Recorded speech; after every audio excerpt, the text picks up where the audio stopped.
Are baths still a thing? Do people still do that? I don't even have a shower at home. Wow. What? Hang on. So, hang on, the two Leeds boys do not have showers. No. Do you just have a big tin bath in front of the fire in the living room? How do you, I couldn't imagine not having a shower in my home. What? I don't know, just have a shower. Never had a shower in my house. What? This is alien to me. The bathroom's not really big enough for it. You've got a shower head over the bath, though, right? No. What? No. Literally, no shower. So what, you all take baths in the morning? I don't have time for a bath or a shower on a morning. This is madness. Do you actually get naked, or do you wear one of those Victorian bathing costumes whilst you get in?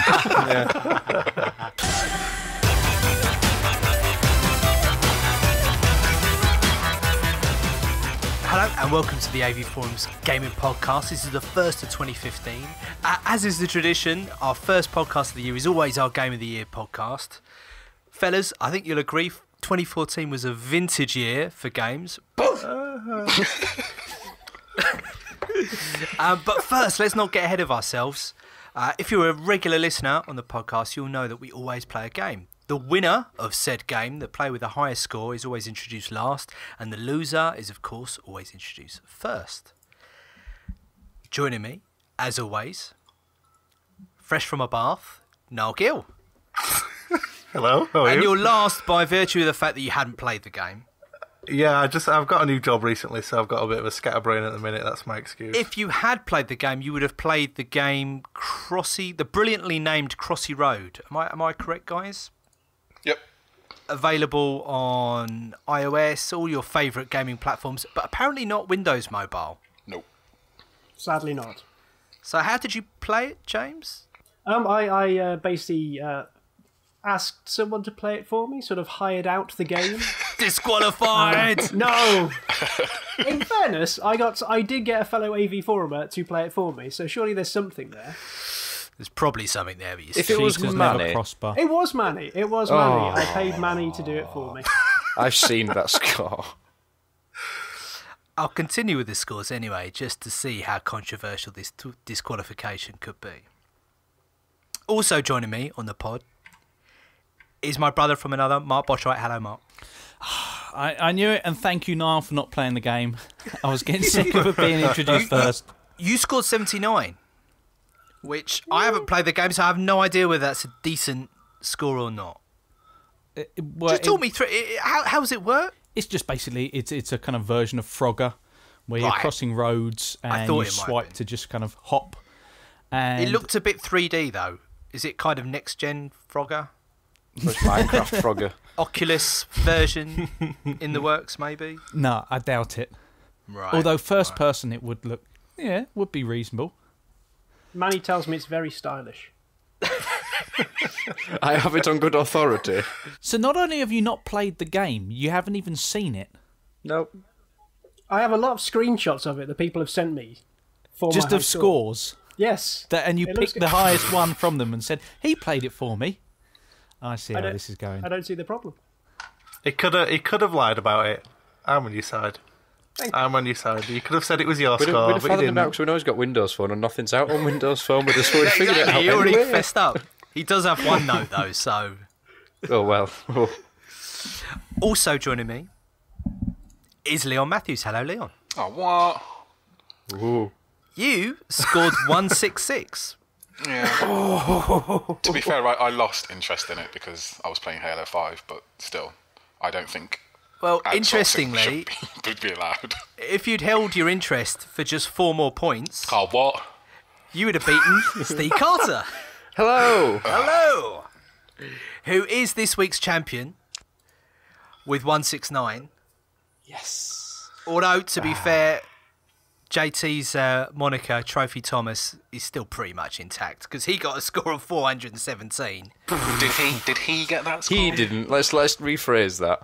Even though he's Did you disqualified. send in a score with 417? No, you didn't. I didn't copy and paste said picture.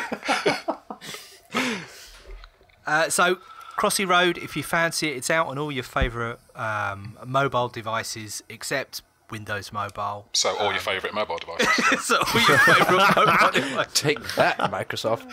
Oh, I like it. I like it. Though, Guys, did we enjoy the Christmas period? Did you have a nice time off? Did you manage to catch up on that pile of games that have been left staring you in the face for a while, begging to be played? Yeah, kind of. I got even more fat than I already am, and I played Dragon Age Inquisition, so overall it was pretty crap. Dragon Age is good then, yeah? Yeah. Game of the year. Yeah. Steve, how was your Christmas and New Year? Busy. Yeah. Working stupid hours, so I didn't really have a chance to play much. So I'm just kind of catching up in the lull, January, February lull. But yeah, things have calmed down now. So I'm. Does game do a sale? It seems kind of irrelevant now. If you can call it a sale, yeah. Yeah. Interesting. I'm not employed. I'm not employed anymore, so I can say what I want now. Oh, you're not? You moved on? It was only temporary, so I didn't stay. So. Gotcha. You okay with that? Yeah, it's fine. Yeah. Good time. Moving on to bigger and better things. Mark, how was Christmas? Yeah, not too bad. Roasted badger? No. An addiction Plenty of cider, though. Yes, a reasonable amount of cider, and an addiction to dairy milk buttons as well, which always makes for a good Christmas. Sorry, did you say the giant ones? No, just the little ones. I'm quite partial to the giant ones. Is there any difference? They're bigger. Yeah, one's bigger and one's smaller. A lot bigger. No, I mean in terms of taste. This is Well, small, this is far away. I think texture and sort of surface area is quite crucial in the world of chocolate, actually. It's like the same with Cadbury's Easter eggs. They taste different to Cadbury's Dairy Milk, despite being probably the same chocolate. Oh, have you seen the story on this? There's controversy in the Cadbury's world, barring the fact that they've stopped doing Cadbury's buttons, which is travesty on its own. What? Yeah, they don't do buttons. Not buttons, sorry, the gold coin, sorry, I meant. Oh.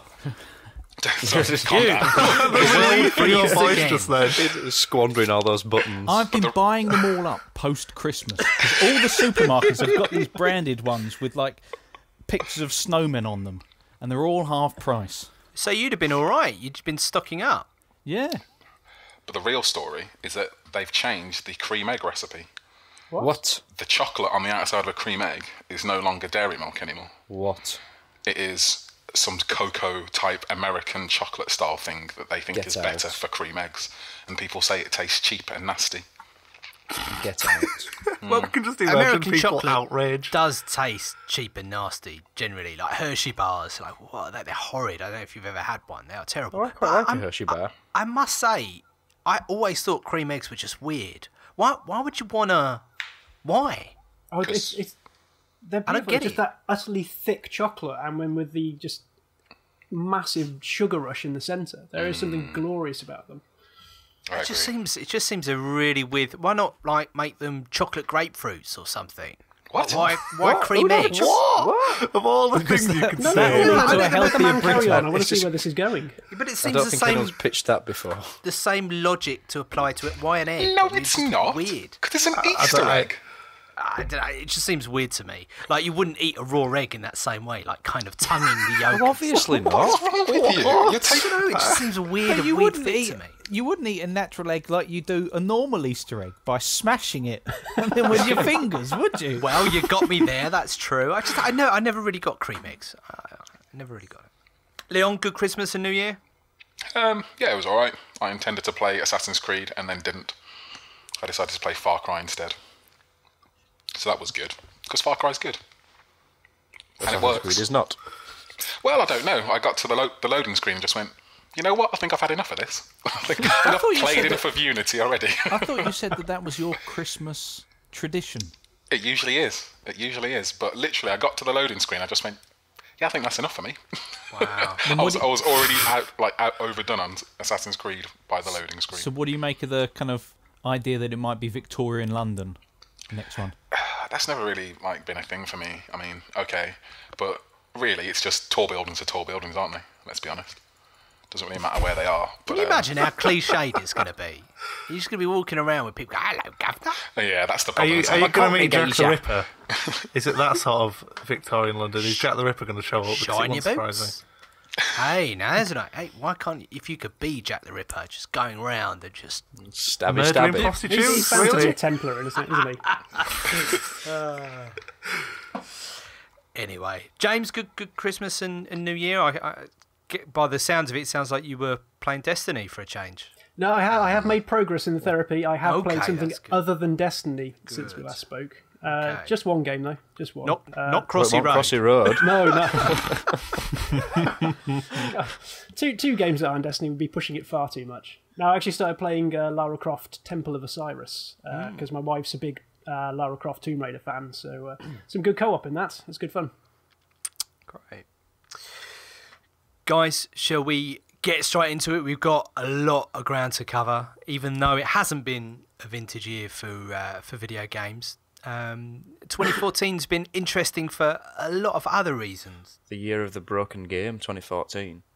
It seemed to be a theme for the year, with games that were promising a lot and then under-delivering in the best of cases, and in the worst cases, some games just simply not working at all. Yeah, I find that a bit more painful than the under-delivered, overhyped version, to be honest, because at least when you ship something, it should work. It might be rubbish, but it should work. And it's the constant messing around, saying, "Oh no, it's going to be fine. Just this patch, this patch, this patch." I think that's probably what this year is going to be remembered for. The worst. I mean, it's happened last year. The year before with Battlefield. That was probably the most notable thing, and then SimCity as well from the same stable. But I can't believe how prolific it's been over the last 12 months. Why do we think that might have been? Is there been a change in the kind of games that people are trying to put out, the kind of ambition? Is there a change in the way that games are being produced or developed, financed maybe with things like Kickstarter and other bits and bobs? What might it be? I think it's mainly the ambition for a lot of them, because especially if you look at the next generation stuff, compare the current Assassin's Creed to the previous one, and they've tried to go all out with the even larger worlds, the rooms that you can hop through, the massive crowd scenes, and I think they just tried too much. I think the promise of the new generation of consoles might not have necessarily lived up to everyone's expectations, including the developers in some situations. They obviously thought they were far more capable than certain things. And while they are very capable, don't get me wrong, I think some people have tried to push them a little too far. It was going to be my next question. Do you think that's symptomatic of the next gen coming in? But I'll go one step beyond that. Do you think we've seen this kind of thing before, or is that really part and parcel of being in this online connected age? I think the online exacerbates it, because you wouldn't get the problems associated with things like Halo or even Battlefield the year before if we weren't just trying to go more online. Back in the day, e-by gum, if it was broken, it was broken and that was it. But now you've got so many different ways of being broken. Yeah. And I feel sorry for an awful lot of the larger scale games, that especially the online one, where there is literally no way you can replicate hundreds of thousands of people hammering your servers. You can do your best in tests and automated systems, but there is nothing like sending it live, crossing your fingers and hoping to God your servers stand up to the onslaught. Okay, well look, let's not chew the bones out of this, seeing as we've been over it quite a few times. Even in the most recent podcast, we kind of went over it. We're going to talk about Game of the Year. It's going to be, I think, a slightly tougher debate than we've had in the past, just from the conversations we've had in our production threads ahead of this podcast. Everyone seemed to have a list of different games, which is unusual. So how are we going to do this? Are we going to kind of nominate some games, or just reel off our best three? And Well, should we get Niall's out the way first? You see, the thing is, I feel as though I'm getting punished for just not going down the AAA route. All right, Niall, talk to me about Hearthstone. Convince me, because Well, that let's- is why don't not we a get game, man. why don't we get a list of the games first, and then we can. But why is my top 10 list supposed to convince you guys to play these games? It's what I enjoyed most. I just want to None of know them have guns in. what you're seeing. That's Leon's point. I just want to know what you're seeing in your choices. But what are your choices, I suppose? Go on. My choices are, at number 1, I'd probably say it was Banished. Number 2, Hearthstone, Heroes of Warcraft. And number 3 would probably be Divinity Original Sin. So quite indie. Which Well, listener, Hearthstone isn't indie. listen, as you can imagine, as maybe you yourself are thinking as well, this list has met with a little bit of derision. I'm having to Google Banished right now. I'll be back in a second. Really? I loved Banished. But yeah, no, if you're complaining about Hearthstone, it is because I've never played a competitive card game before. And I decided to go into Banished with a bit of an open mind, maybe. And I played it and I really, really enjoyed it. And that's basically it. I enjoyed it a lot. And I played it when it was in beta as well. I think if I came into it now, I wouldn't enjoy it because it's so large. So what is Banished, sorry? I'm talking about Hearthstone. Oh, right, yeah. sorry, okay. Right. So Banished isn't a card game. Banished is kind of a city builder. It's kind of like SimCity, but it's more of a village builder. But it's got elements of things like... sorry, bear with me. Things like Dwarf Fortress in there, so the difficulty is really hard. Like if one thing goes wrong, that could be the end of your village. And it's got that really, really hard difficulty that I like, but that sort of slow sense of progression that I like as well. And it's probably the game I played most this year, by an absolute mile. I'm still intrigued by the card game. Hearthstone. Yeah, I've heard nothing about a game. Don't get me wrong, I'm very open-minded when it comes to games. But this one seems like a very hard sell to me. That's the thing, like, I've never been interested in a card game, ever. Is it from Blizzard? Yeah. Right, okay. So I've never been interested in a card game ever. And then I think it was Total Biscuit I saw playing Hearthstone. And it looked interesting, the animation quality was really nice, and the interaction between different cards was really nice. Picking you up here. The animation. Yeah. I have to say, I've played it, and I can back him on this one. What they actually do to make a card game seem like there's actual combat going on is quite impressive. I mean, it's not going to blow you away, but they make the fight far more than just you flipping a card over and comparing numbers. Okay, right, fine. Well, this is... So the animation quality is really, really impressive, and that's what drew me in originally. It looks like a fun game. It doesn't look like you're flipping cards over and then your card bangs into that card and that sort of thing. It looks like an actual... Well, it sounds harsh to say it, but it looks like a video game. Right. Now, so have you never played a card game, a collectible card game before? Never. This is my first one. And this was purely drawn in... You were drawn in because of someone else playing it then? Was it just purely Total Biscuit? I think I just watched his coverage, and as I said, I was never really interested in a card game, but it drew me in a little bit, and I thought I'm going to give it a go, because it was in beta and it was free, and it still is free. And I thought there's no harm in giving it a go, and I did, and I really enjoyed it. And then as I played it, it evolved into something bigger and bigger, and it's only got better as far as I'm concerned. What's the community like?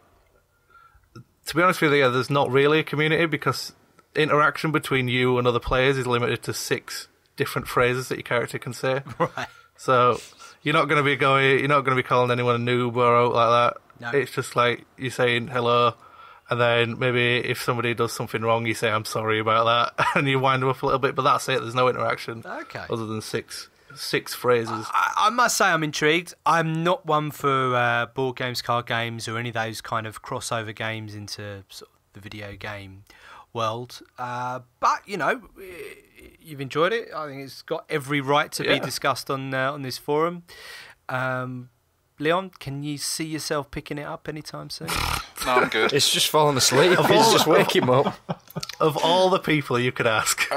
First of all, it's basically in the World of Warcraft universe, which is... It is. Just painful to me. Well up your street. Yeah. But it is Swords literally and sandals. cards with little pictures on. Yeah, totally. It looks like a time killer to me. I'd agree with you on that, yeah. I've seen it being that. played, and I agree. It's got that kind of like super addictive presentation thing going on. Sort of, it reminds me a little bit of like Peggle, the way balls dropping into little pegs and stuff is made way more exciting and fun than it actually should be. But to me, it's not really a video game. I mean, that's a nebulous kind of moniker anyway. What is a video game at this point? But that really, to me, doesn't seem like much of a video game. But again, it's not for me to judge what your likes are, but I wouldn't play it personally. Can an Xbox One run it at 60 FPS? Doubtful, to be honest. With 900p possibly. Okay, so moving on, your other choice was Banished? Banished is kind of a game that I didn't know that I'd like, or that I didn't even know that I'd want, because it came out of nowhere. It was developed by one bloke, and an artist helped him for a few assets. I remember this now, yes. Yeah, I remember this. And he made this entire game by himself, and it released to not much fanfare, and I absolutely loved it. I think I've spent the best part of about 200 hours on it since February, and it's just so addictive, and every time you start a village, something different's going to happen, or something different's going to go wrong, or something different's going to go right.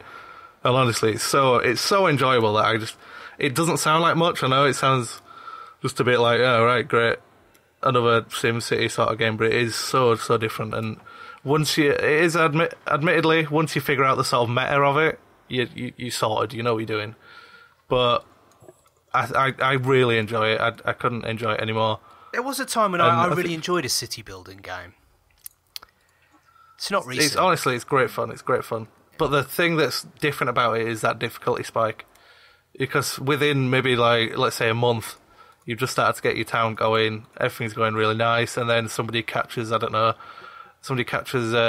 influenza, and that's it, everyone's got it, everyone's dead, the end. Get over it. Right. And And how do you address that?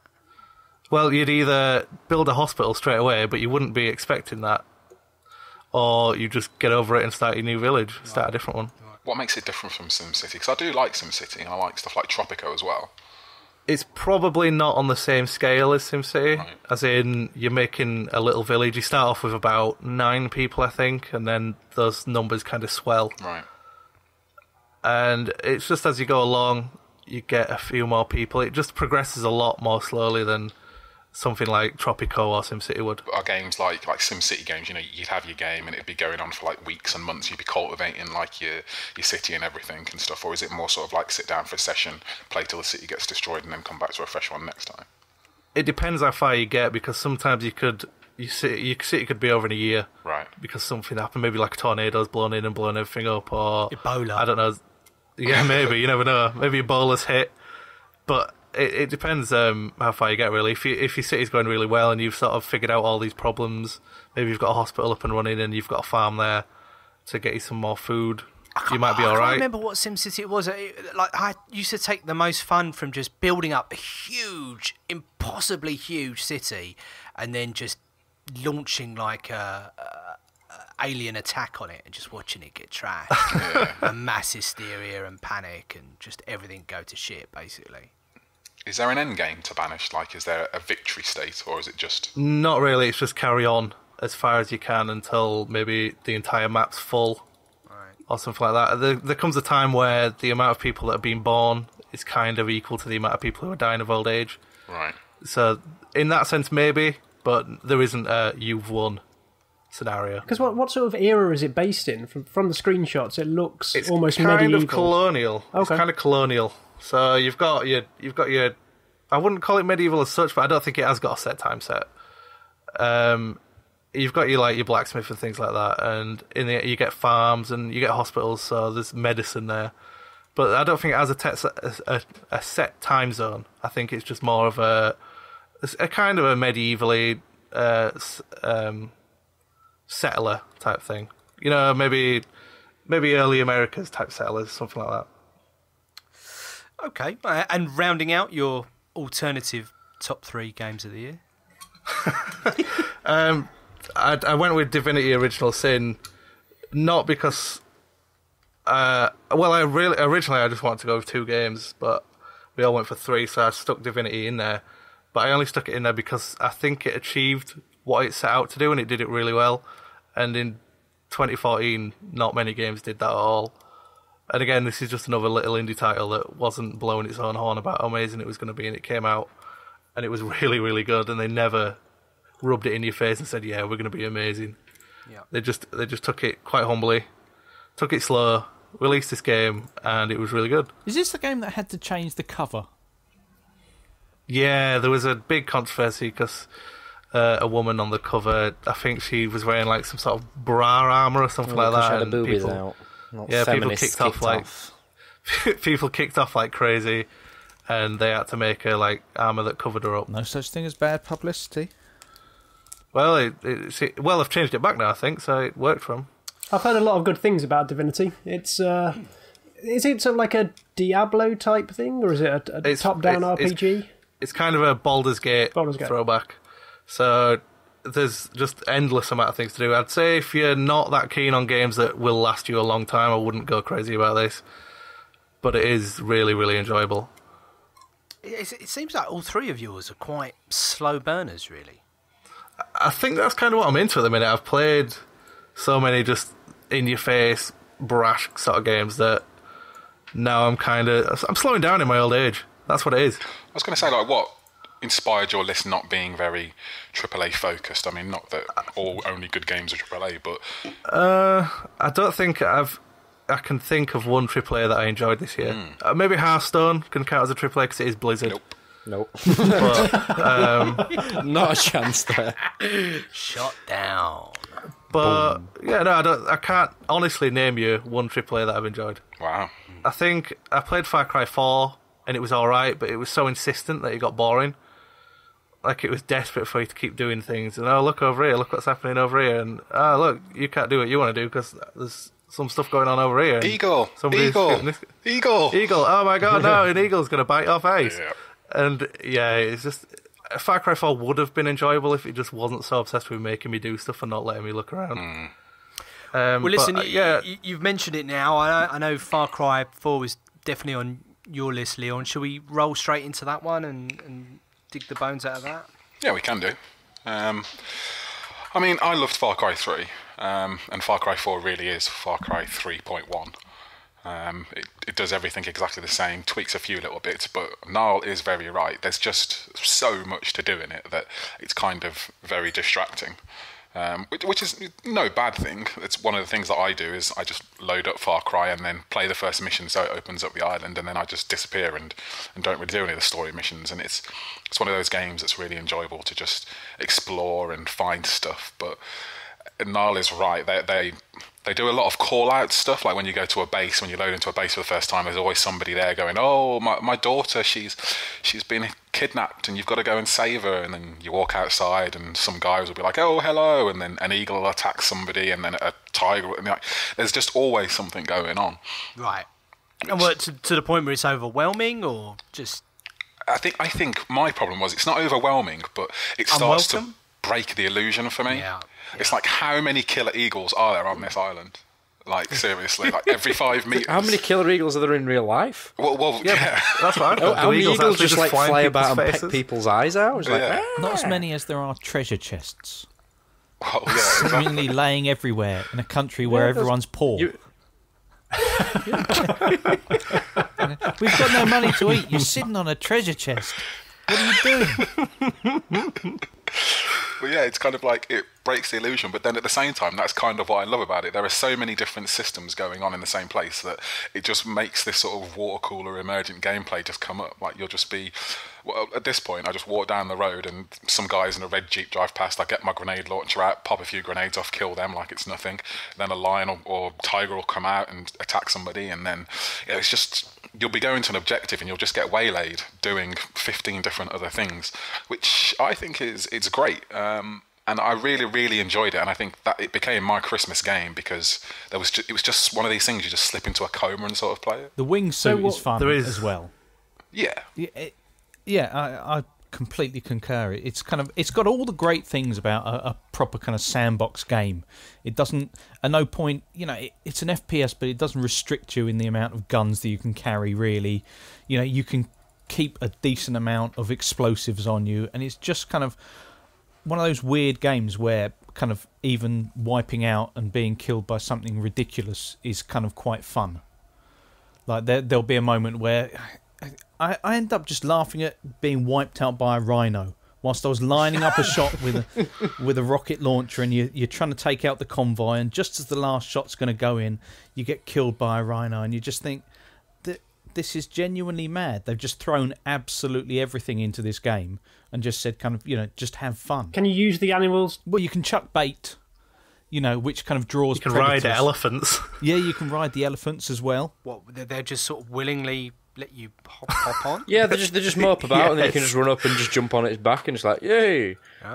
So you like kind of powers over them, or is it just No, you just literally just jump on an Yeah, elephant. you have to unlock it as a skill, but you can just run to it and you can just mount it and just off you pop. I feel like every year there is always a niche for a Elephants. sandbox game that will just come in and capture, you know, everyone's imagination and be a game that everyone's sort of happy to go off and escape to. You know, we had Saints Row a few years back, and obviously Grand Theft Auto the year before that, and maybe DayZ you could argue as well. Or is that DayZ? You know, would it be fair to say that Far Cry 4 has nailed that this year? Is it challenged in that space of sort of best sandbox? I suppose, I mean, you got GTA, I guess, but that is kind of, you know, an old game. But Rockstar are so clever, aren't they? You know, they got us talking about a game last year. They managed to worm their way into the conversation, albeit only slightly, because that's all I'm going to let them. But they are clever, aren't they? Well, yeah, they know how to make that money. They do know how to make that paper, make that money work. But Far Cry's not far off it, though, to be fair. Yeah, like, yeah. It's the same game, which is why I'm kind of like, I liked it, and when I was making my list, I was like, I have to put it on there, because it's the game I've played, like, the most pure hours in, and it is just super fun. Like, but Didn't they step up their characterizations last time round as well? Have some really memorable characters. Have they repeated that this time? They still kept up with that? They had Vars last time, and he was like the baddie, and he was really good. And this time they've got Mr. who's in every game, and I'm blank on his name. Not Nolan. Troy Baker. Troy Baker, yes, him. But he's not doing Troy Baker voice A. He's doing crazy voice.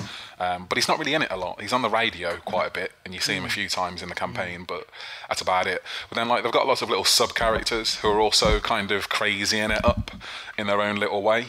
There was one that was really cringeworthy. I think his name was Herc. Oh, Yeah, he's the co-op character, isn't God. Oh, it was so cringeworthy every time he turned up. I just wanted to cry. that harpoon was kick-ass. Oh, it's just the stuff he came out with. It was like a 13-year-old boy who'd just been on Reddit for half an hour wrote him. It was so Is that bad. important to you now? Is that really what we need to see from games? Well-written, well-rounded characters with a bit of substance to them? I mean, I wouldn't mind When it. it's, It'd be nice. yeah, when it's that bad, I'd prefer it, because it was really bad. But does it matter so much in an open world game where you're trying to tread your own path? I don't think it does, but there are things like the radio in the car and things like that. Like GTA nails that. In Far Cry 4, it just comes across as a little bit of a desperate attempt at humour. It's got kind of lots of little characters. You just think, I really don't care what my motivation is here. You know, kind of just give me the pointer, give me the marker that I've got to go to. You know, I'll take a grenade launcher, and that's enough for me. You know, it's more the emergent Watch out gameplay. for the rhino. Yeah, exactly. Yeah. Okay, well, I feel suitably compelled to try and pick it up and try it out. Anyone else play the game that was sort of, it's found its way into their top three? Trying to remember what mine was now. Very interesting. Can't believe how diverse everyone's lists are this year. So, okay, well, let's move on. What else was on your list, Leon? I'm literally just going back to it because I've completely forgotten. And Call of Duty. Call of Duty was on my list. That's right. Oh, here we go. Let's hear it. Who wants a fight? Come at What me, was your bro. favourite gun? What was my favourite gun? It's the railgun, which is a sniper rifle. Shooty, laser bang bangs. Yes, and you know, Call of Duty, yeah, I put it on my list because a little bit just to say, yeah, it's back, and I think it is back. I think everybody's written it off. So how does this compare to Ghosts? Because I think Ghosts was a mixed bag, shall we say, last year.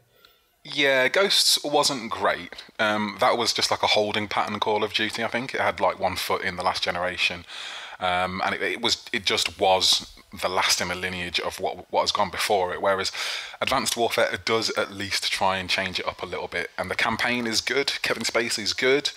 Like, it checks a lot of boxes, man. And like the multiplayer actually genuinely fun again, I think. They've got it down. They've got the mobility going. So it's slightly different. I don't know what the hell they're going to do next year, because they're either going to have to just take that and keep moving forwards, or they're going to, you know, is it, I think it's Infinity Ward next year, or is it Treyarch? No, it's Treyarch next year. I think we're ready for, like, Call of Duty City Builder Edition or something. They may as well do something completely different, because having to Go follow... off on a tangent. Call of Medieval War. There's already one of them. There may well be. Call of Duty, the card game, with amazing animations. I would totally play it. You're in for that, yeah? I think it's fascinating that they're back in this conversation. You know, it's a game which everyone kind of rolls their eyes at every year. And do you know what? It's probably the game I've played the most this year as well. Yeah, and that's why I had to put it in as well. Like Far Cry, I couldn't not put Call of Duty, because if there was a graph of like games I've played, it's Far Cry and it's Call of Duty. Yeah, and by rights, time played should equate to nominations, you know. Oh, well, we're going to get onto that with Destiny. So how does this It's split even happen? worse. Sorry, James, go on. How's the split? How much did you spend in multiplayer? How long did you spend in single player? Oh, it's always like 90% multiplayer for me. I But play... that's a- But it's the Did you same just for play the single everyone. It's player so and then short. just run through to multiplayer? Yeah, I mean, I treat single player... I mean, I like doing a single player just because I like campaigns and stuff, and I treat it as a kind of an entree. You know, I like to just nail a Call of Duty campaign in one sitting. I'll do it in 8 hours, burst through it, and then I'm off into multiplayer. And I've gone back to single player and when I'm really bored, and I've just started it on veteran and stuff. But I genuinely think it's a lot better this year. Like, the single player Ghosts is it's a pretty bad... It was like done by somebody on ADHD or something. It was like, I'm going to make a Call of Duty game, and every 5 seconds it's like something different. Like, they're really scared you're going to get bored of just shooting guns, so you're doing 15 different things every 5 minutes. Crazy Whereas it's a little bit more focused, but they're just more, oh, this movement is better. Look, a level's based around something. So it's just more well put together. That's good English, isn't it? It's more cohesive as a game, I would say. Sounds more like a Lifetime Achievement Award to me than a Game of the Year award. I also think it's probably, you know, it's coming from least low expectations to, oh, that wasn't that bad. And then, But is that a candidate for Game of the Year? No. Something that wasn't terrible? But at the same time, like, that's how it sort of snuck in the door. It snuck in the door of, oh, this is not that bad. But then, like, 3 months later, here I am still playing it. Like, I didn't realise this was going to happen. Like, I'm going back to it thinking, this is actually genuinely fun. I like playing this. I'm watching videos on YouTube of people playing it and stuff, and I've prestiged in it once. And, like, if you'd have told me before this came out, you're going to be into this and you're going to prestige again, I'd have laughed in your face. Okay, well, let's move on. There's one final game I think you need to give us to round out your list of 3. Sunset Overdrive. Ah, okay.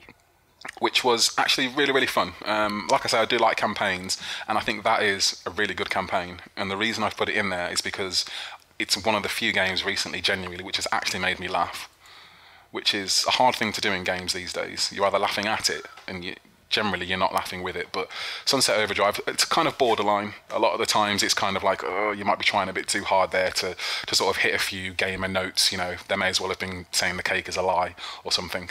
But it genuinely, most of the time, it was actually quite funny, and the game itself it was really good to play. It's a blast to play with the movement and stuff, kind of jet set radio grinding around. It's got the anti-shooter vibe with super colourful and all that sort of stuff. So It's a bit of a champion for the next gen as well. Microsoft would like it to be. Yeah. But I was going to say, first exclusive that we've sort of had in this conversation today, I mean, sort of PC games aside, I think it's slightly different kettle of fish, but yeah, it's an exclusive, right? Yeah, it is, and it's not your average one. It's not something that I think a lot of people will be going in and buying this Christmas, but they should be, because it is genuinely a very good game. It maybe takes a little bit too long to get to the core of what the experience is. They sort of drip out the abilities to you, whereas when you first start, it feels kind of incomplete. But by about 3 or 4 hours in, you do have all the abilities, and you get this air dash, which kind of completes the set and makes it a really good movement experience. But even without that, it's just a very fun, different, enjoyable game to play. But back to when games are just sort of, games they were about playing it, and it wasn't about, oh, this is a really serious save the world type of event. It's just, we're playing this for fun, and the character's looking in the camera, and he knows what you're doing, and you know what you're doing. Yeah, it's just... I think it's got a huge spectacle as well. That's one of the things that I actually really liked about it. The fact that it wasn't afraid to be oranges and blues, and there's so much style, even like when the explosions have the word boom over them, and it just throws colour and goo and fun at you. Yeah, do you know what it reminds me of? In a kind of unrelated way, it reminds me of how it felt to play SSX on the PlayStation 2. Yeah, yeah. Because it was just so different to what everything else was trying to do, and it was so glitzy and colourful and fun. You know? The strange thing is, I really like Tony Hawk's and I really like Jet Set Radio, but there was some... It sounds really silly, because as much as I really wanted to like Sunset Overdrive, but it was the combat that just didn't click with me at all. I loved moving around the place. I loved like the different ways you could swing or skate or slide around. But then just the gunplay just felt a bit loose for me, and so that's where it started losing momentum. Yeah, it kind of has to be loose, doesn't it? Because that movement is so fast that there's not really a great deal of precision. It's very lock-on and stuff. And I think that's Sunset Overdrive's biggest problem. Is for the first few hours, it all feels like you're just not being cool enough. Like you're doing these combos and you're dropping them and you're missing enemies and you're like, I should be better at this. And then somewhere, for most people, it just clicks. And you sort of go, I've got it, and like you have this sort of light bulb moment. Yeah, but it feels better when you've earned it, right? Yeah, but some people start before that point, you know. Some people just kind of get frustrated, and then they just put it down and go, "Wow, that's not as cool as I thought it was going to be." And I honestly think they've kind of the level that they sort of level you off at to when you get the abilities is too far into the game. They should have made all that happen far earlier, so they all clicked earlier for people. But I don't think that's a reason not to play it. Like I said, I just really want Activision to pick up the phone and go, "Hey guys, we've got this skater license. Do you want to get together and do something?" that would be my dream of next year. Come E3, if that's announced, that's happy man. Well, Tony Hawk says they are making a new game because his deal runs out this year. They had a 10-year deal for Tony Hawk. As a man who bought the Ride skateboard, I can... Oh, you did? Oh, God! How much has that got used? I think it got traded in about a month later. But, you know, I like the Hawk, and I had to give it a go. And, Jesus. Yeah. I mean, I like Tony Hawk, but I'm not buying the skateboard, the plastic skateboard. It wasn't just the skateboard. I had to buy a rug, because a skateboard on laminate floor do not go. Oh, dear. That's a hefty investment. That's a bad investment. Yeah. Peripherals did you sell the rug or did you keep the rug? as a memory for better investment. How was the co-op in Sunset Overdrive? It's kind of crazy because Sunset Overdrive on its own is pretty crazy. Like you're running around and things are blowing up and it's all pretty fast and stupid, but you could do that with 8 people on the screen at the same time.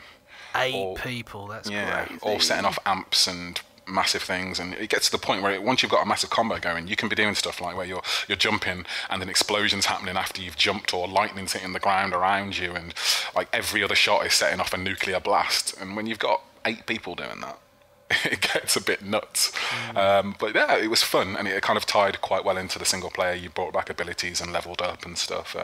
It wasn't why I played the game, but it was there and it was okay. I do love a good co-op experience, and worth a look, I think. Would that be fair to say? I'd rather play Far Cry co-op than I would this. Interesting. If I'm honest with you. That's interesting. Yeah, Far Cry's better for a co-op experience. Or maybe even, can you play the Call of Duty campaign co-op? I don't even know. Don't think you can. But yeah. It has the kind of Spec Ops thing, doesn't it? That it kind of had years ago. Yeah, they've got some sort of zombies deal going on, but they've locked it behind the season pass this year, which is a bit sneaky. Ooh, boo. Yeah, but no, I'd still say out of all 3 of mine, Far Cry is your best bet for co-op. Okay, well let's mix it up a bit. Let's bring Mark into the conversation. Mark, your top 3 for us.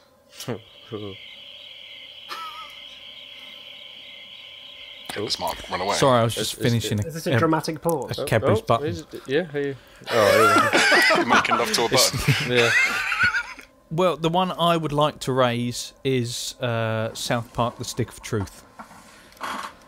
I'm with you on that one, actually. I think it deserves greater recognition. It had a troubled development. It did, didn't it? Yeah. Seems to have been around for ages, and they never really saw the light of day. Yeah. Well, THQ went bankrupt. Someone doing the dishes. Oh, they've stopped. They're pretending like It wasn't me. Someone's doing the dishes in the bath. Niall, I'm looking at you. I'm playing Hearthstone. Scrub them in the bath with it. I'm playing Hearthstone, so let's not start this. Yeah. Stick of Truth. Yeah, South Park: The Stick of Truth. Obviously, big problems with THQ going bankrupt.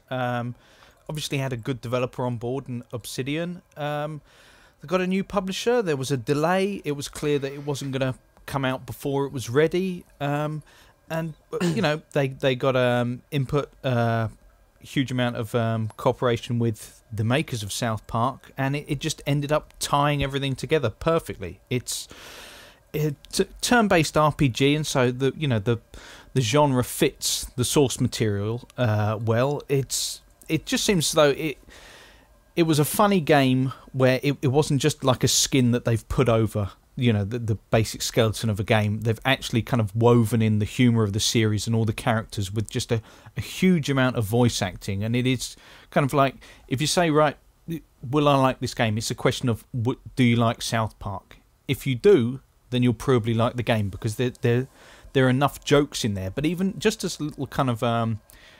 it's quite RPG light in some senses, but I really like the fact that someone's bothered to make a turn-based roleplay game that is willing to just say, right, I've been around for 20 hours there. I don't want to outstay my welcome. I'm kind of getting a little bit tired of games that are kind of unnecessarily bloated for the sake of it, that try to kind of push the running time closer to 40 hours just because there's a roleplay game style to them. It's never a slog, and it genuinely had kind of a couple of the moments where I've laughed out loud, kind of the most at games. Tell me more about the humour, because I think for me, unless you've got people that are directly involved in the writing of the show, involved in the writing of that game, there's a real danger of it not quite reaching the same heights. Is the humour sort of reach the level of satirical humour, or is it just a bit toilet humour? Tell me how it is. It kind of, it does rest on kind of toilet humour in places. The kind of throwing of farts is a main mechanic that's used. And because the show's so topical as well, like famously topical, the way it can work off the back of a story that's it's closer, broken maybe a week before. It's probably closer in style to some of the kind of earlier series in just how, ones, just right. in terms of how absurdist it is. It's kind of got this Nazi zombie outbreak and the like, and but it's got some kind of just very weird goings on. I don't want to go into too much of it in case anyone wants to play it, hasn't picked it up yet, but it's just so absolutely scattergun. You have absolutely no idea where it's going to go next, and obviously a certain amount of the humour comes from the weird, violent attacks that you can pull off. But it's still, it feels slick, and it feels like kind of, just a perfect accompaniment to the series. If you're not a fan or regular watcher of the series, do you think you'll get something from it? No, I don't think. No, I think though that's the kind of smart way to go. Obsidian have kind of made sure that the roleplay game elements are light enough that it can be as accessible as possible to the broadest range of fans of the show.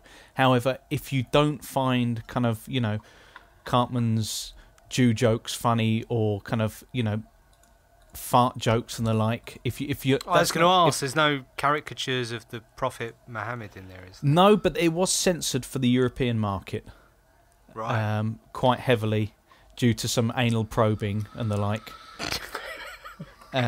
Yeah, there was Really? a couple of anal probing Yes. scenes actually. In the European market, they had to take that out. Yes, I think it was the Germans, wasn't it? it probably the was. Germans. Yes, they've got Goodness very me. very harsh censorship laws. They didn't take it out though, did they? The scene was still there, but didn't an EU flag just lower over it or something. Yeah, did they still? I think Flags, something like take that, it didn't in, take it out. This is all going. No, rapidly did they south. still have the original audio going over the back of it when it happened? I think they did. Yeah. I think the only thing that censored was the tiny piece of the screen where something was happening. Yeah, But- exactly. Just left the rest in. It's very bizarre because there are, kind of some scenes that, some references they leave in, and others there's a kind of entire section that's set in an abortion clinic that seems to kind of skate through, without virtually any kind of censorship there. It's very kind of hit and miss in what they chose to kind of clamp down on. Yeah, see, I'm a massive fan of the show, and I think it's a sort of game that I would enjoy because I think a lot of it is, like you say, if you know it, then there's just little bits of South Park everywhere. You know, you open a cupboard and like Carl's mum's vibrator's in there, or there's a shake weight in there or something. And to like people who haven't watched it, that means absolutely nothing. But to somebody who's watched all the series, then you know there's just little bits of South Park gold everywhere for you. But I guess the question I would ask you is, to me, like the turn-based RPG aspect of it really just turns me off. But I feel like I could enjoy it more watching somebody play it. Like, would I derive the same level of enjoyment watching a Let's Play on YouTube, or is the act of playing it actually going to get me something? You know what? You probably would get pretty much the same amount of enjoyment, because a huge amount of it is just those little kind of audio cues and the little asides. You know, it's all really linked into the voice acting, which you can just see anyway. But there are, if you like the RPG style of game, then there are some decent fights in there. Taking on Al Gore was a big moment for me, you know. But if you don't like that type of game, then no, you probably get away with just watching a kind of Let's Play. Which is a shame. I do kind of want to play it. Just if anything, because it's funny. Like I'm really happy we're getting some games which are actually genuinely funny now. You know, it's actual comedy. Okay, so that's one of your choices. What else do you have for us? I think Steve, he had this on his list as well, Valiant Hearts, The Great War. Well, it was inspired by letters from the First World War. It's a basic kind of puzzle adventure game. It's very much, it's simple in its approach. It tries to make it as accessible as possible, but it feels like feels a bit like an edutainment kind of title. It's the kind of thing that you could imagine someone trying to get kind of young students interested in history at school or something with. It's just full of little facts and interesting asides, but it's got a nice story to it. Relatively short as you'd expect, but it's got a really nice atmosphere, and it's the whilst Niall dies. Sorry, choking on bathwater. Leave my illness alone. I know you want to kind of have a go at anything about remembrance for the Great War. I do actually. Had to cock over that as well, didn't you? It's a good segue, but I genuinely do have like a complaint about Valiant Hearts. Oh my god! What? How can you have a complaint about Valiant Hearts? The Valiant Hearts like sold itself to me as like, oh, we're using these letters from World War One. It's going to be this really serious game about war and loss, and everyone's going to be like really sad when you play it. But then there's like that mustache twirling villain who like, is he in a blimp or something? And it gets really silly towards the end. It goes a bit Scooby Doo, and there are which is what what really put me off. Do you think basically a documentary would have held your attention for like 12 hours though? Because I think the light-hearted nature tried to balance it out somewhat. Yeah, I agree. But it's not really what I expected. I like serious games.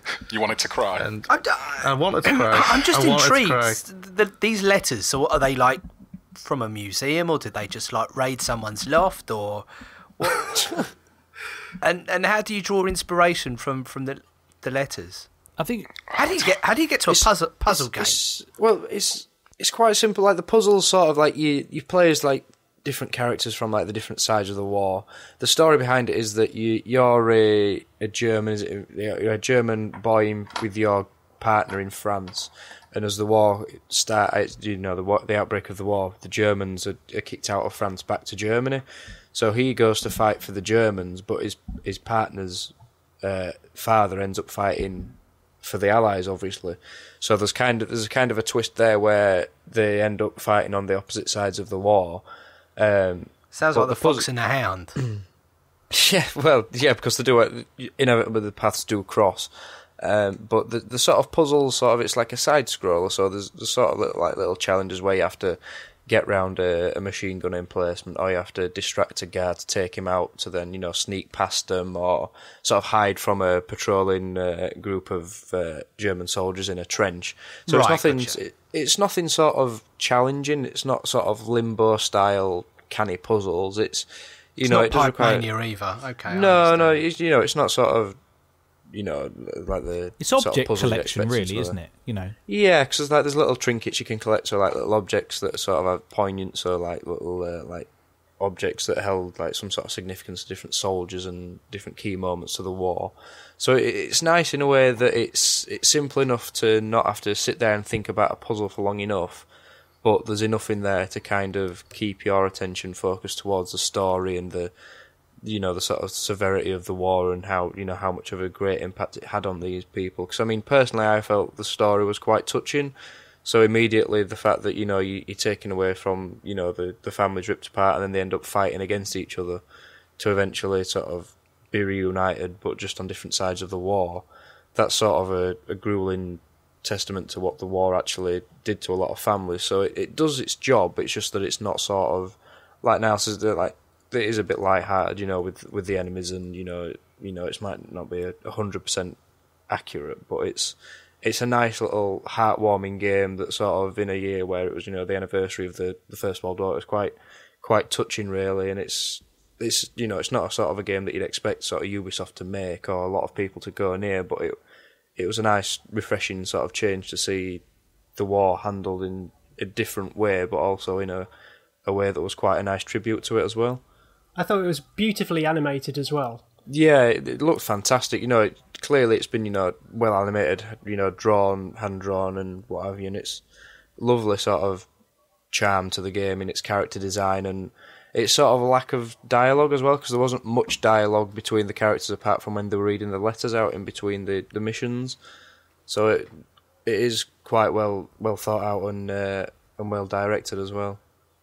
Yeah, it's very interesting to me that this kind of game would even find its way into a conversation. It's not really typically often that you get historical games and then historical games which could be mentioned in the sort of Game of the Year conversation. So yeah, good on them. Yeah. I'm interested enough to check it out anyway, that's for sure. Without ruining it, because I've played most of it, but I got the near Germans the end. lose. I don't want to spoil it. Damn spoilers! Damn spoilers! God, damn But you!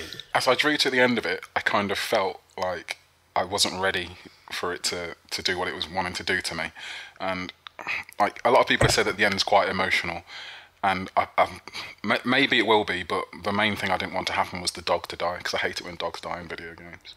Like, I don't mind when random dogs die, but when it's your dog... No, I don't like that either. When, I was going to say, when dog meat dies... Call of Duty World War II must have World at War must have really like when it gets trapped in the barbed wire, that's like, oh my god, The you've got to sound save effects that there are dog. heart-wrenching. Yeah, Really exactly. are in spoiler territory now, aren't we? But I suppose my question is, did the end get you? It does, but you should be all right. Okay, good. So I can play forwards. Yes. Just Good. keep a box of hankies at the ready. Right. That good. Huh? Okay. Were you this concerned about Riley? I'm intrigued. The ghosts? I've never been moved by a game in the way that you're kind of describing. So the fact that you're saying that there is a section of gamers that have been moved like that is very interesting to me. I definitely have. I think. Yeah. Games like off the top of my head, Journey, To the Moon. Quite a few games actually. But can hit it's you all quite about hard, I building think, if you're atmosphere open and a to it. sense of kind of a connection, or with a particular character or something going on. It's really, it's not an exact science. Like Journey fell completely flat for me, but yet like playing through The Last of Us or Ico, I was just so kind of wrapped up in what was going to happen in the end that you get to as Leon was saying, you almost kind of feel I don't want to get there. But no, I enjoyed Valiant Hearts. I shall finish it. So you also had Far Cry 4 as your third pick, so we've been over that, Yep. so we can move on and maybe see if that finds its way to the final big one. Steve, Valiant Hearts obviously also made it onto your list, so you've got two for us to consider. Yep. Possibly the one that was sort of the most, the most likely contender for me was Forza Horizon 2. And it's a surprising choice for me because I'm not a massive racing fan. Driving game, it's always controversial when someone tries to pick I that do as like game. driving games, but it's more to the fact that like last year was so disappointing for a lot of games, and the racing genre in particular was quite weak. So you didn't have the big names that sort of bowed out of 2014. Like sort of EA said, Need for Speed needs more time. It needs a 2-year gap to make it a game that's worth playing again. which I fully understand, and I buy into that. If any time a developer or a publisher takes out to make a game better, I'm all for that. No good ever came from rushing anything. Well, exactly, and that's the point of 2014. People rushed to meet deadlines, and it ended up failing. Same for Codemasters. They just opted to go for last gen, so Formula 1 was on PS3 and 360, which now reviewed, which wasn't that fantastic, so even they took a year out to develop possibly Grid or Dirt, which might come out next year or the year after. So It feels like you're saying that it kind of didn't really have much competition. It didn't, but sort of like, you had the likes of, The Crew came out, Drive Club came out, even the likes of sort of Mario Kart, which is a racer. But Is it? It is and it isn't. So Mark could defend it to the death that it is a racer, but We'll get to that, isn't it, on somebody's list or something? Yeah, but It's disparaging already. I know. Sorry. Welcome to my world. That's all I ever get. but I didn't play for the first Forza Horizon, so I didn't experience it beforehand. But it does everything that it sets out to do perfectly. Sort of whereas The Crew says yes, it's an open world racer, you can race across America. But it's blighted by it was blighted by issues. It didn't work with that a day one patch. The graphics aren't that great, and the physics aren't I'm not going to let you. You can't tell me what was wrong with the other games. You got to tell me what was right with this one. Well, yeah, but this is the point. Forza didn't set out to be like a grand sort of you've got all of Europe. It was set out said right, you got a section of France, you've got a section of Italy.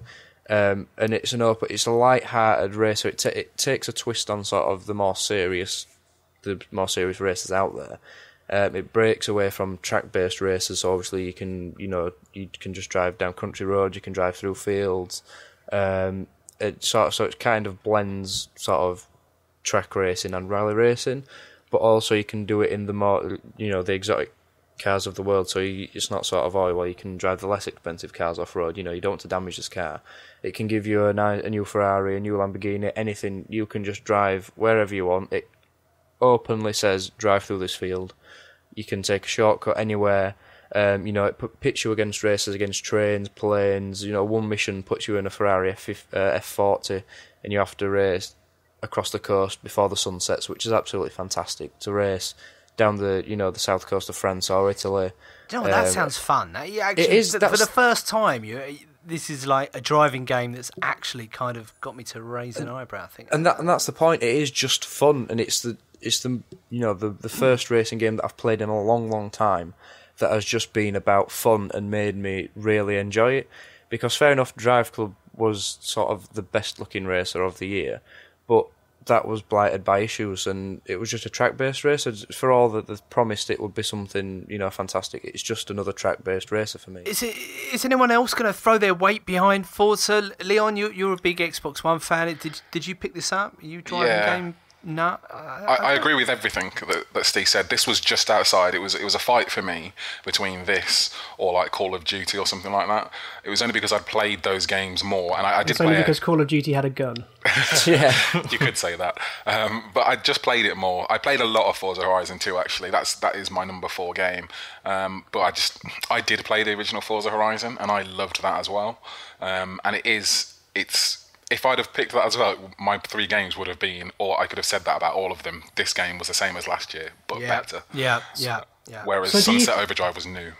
So do you think that Forza Horizon is actually eclipsing original Forza in terms of the interest that people have in it? It depends on what you go into it for. I loved Forza 5. I like driving games, so I liked Forza 5, and I like the fact that I can play like the Nürburgring, I can play Spa, I can play all the good racing tracks in a very realistic way with all the cars that I want to play.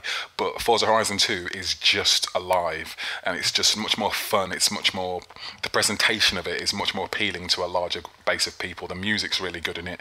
It's all light and airy. You can go wherever you want, like Steve says. It's just a much more accessible game. It's a game that you can just put on and you just say there's this one route that I like, which is down like some coasts through Italy, and it's off the side of the water. It's this really long, windy road, and it's amazing. It's got like, you know, the Top Gear feel, you know, like when they do like a challenge, and you see the three of them there, and the sun's setting, and they're driving down this amazing road, listening to some crazy music, and you're just like, man, I wish I was doing that. And Forza Horizon 2 gets you in that zone.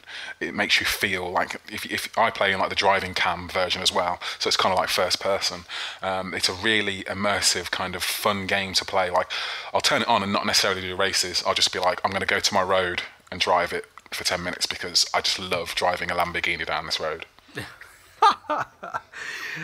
Okay, cool. Well, that's a nice alternative to all the other bits and bobs that we've been talking about. You've got one more pick for us to share, Steve. Yep, that's Shadow of Mordor, which will excite Leon greatly, I'm sure. We have an unwritten rule now that you've got to pronounce Mordor in that kind of... Mordor, there's been a Mordor. Taggart voice. Yeah, there's been a Mordor. Yeah, but it's... I don't want to sound like it's in the absence of anything else, but again, it's not a game that stood out for doing anything, you know, sort of genre-defying or anything fantastic. It's just that it was one of the games I had the most fun with. It's because obviously I'm a massive fan of like the Lord of the Rings universe, and I like the Assassin's Creed universe, and a blend of the two just ended up in a game that I just ended up having a lot of fun with. It was very frustrating and also very clever because it obviously had that hook in there that it was quite hard, but obviously it encouraged you to go back and take down the enemies that defeated you in the first place. And the Nemesis system also worked fantastically, which is something that was in there which we haven't necessarily seen before, where the AI does sort of control itself and sort of adapt itself around your game in the background, so there's more to the game than just what happens in front of you. So that was quite nice, but it's a lot of fun just going and exploring that region and playing just a game in that universe, because the Lord of the Rings universe isn't renowned for having a lot of support in video games. No guns. Well, No guns you get a bow and arrow for Leon, but that's about as close as you get. Did anyone else play it? Any other players of Shadow of Mordor? I played it, and I enjoyed it, but I just think it's more. I enjoyed the Nemesis system more than I enjoyed the game. I can't help but feel that way. And it's not to say it was a bad game, that's just to say that it had an amazing piece of technology behind it. Do you think it filled the Assassin's Creed gap, considering the things that happened to Unity this year?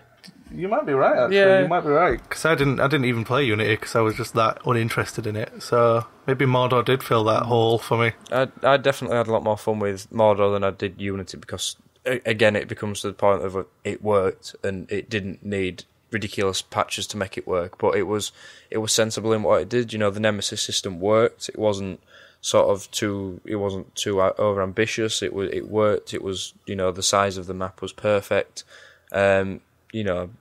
The story was sort of a bit hit and miss, and it did riff off Assassin's Creed quite heavily, but I enjoyed that a lot more than both the Assassin's Creeds that came out this year, definitely. Okay, well, James, that only leaves you left to throw your picks out there for consideration. First up, Destiny. Now, good luck, mate. Good luck. Now, I think someone said earlier, possibly with Call of Duty, that they'd sunk more hours into it than anything else they'd done this year.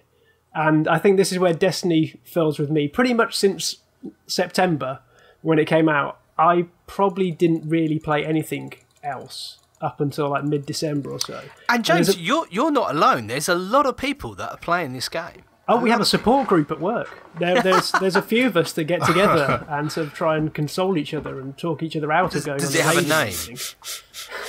It's just DA. Do you reckon you'll recognise that this is an addiction, though, don't you?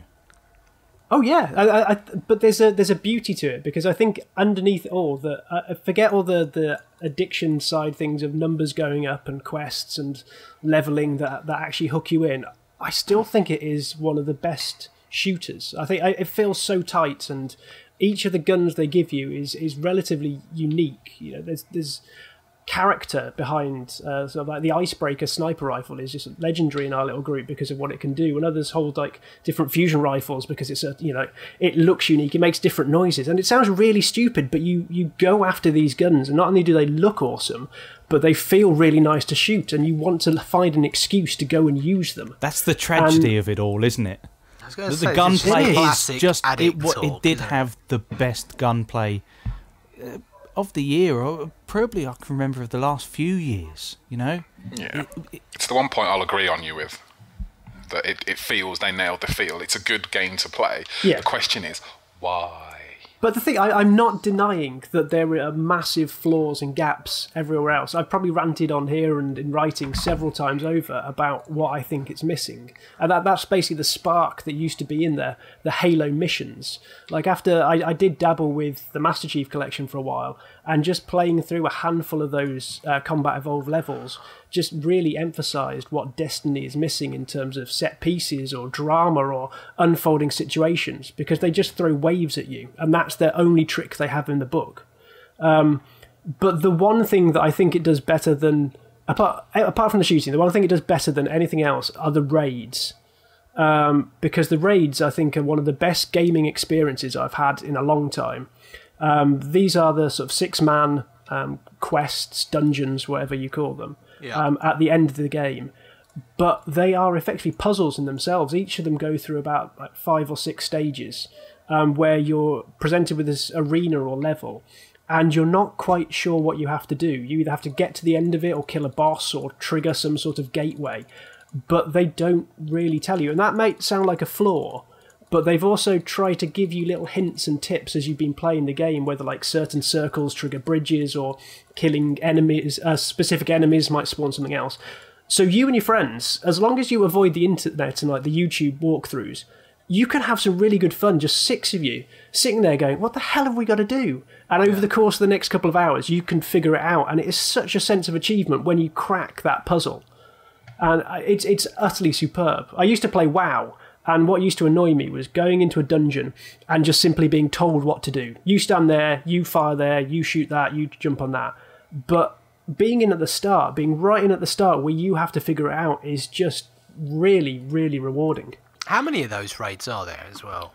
Currently there's only 2, which is the disappointment. So it's basically, there's one that's shipped with the game itself, Vault of Glass, and then the one that came in the DLC in December, Crota's End. Crota's, yeah. See, I must say, as you were describing that to me, I was going all misty-eyed, thinking, this sounds fantastic.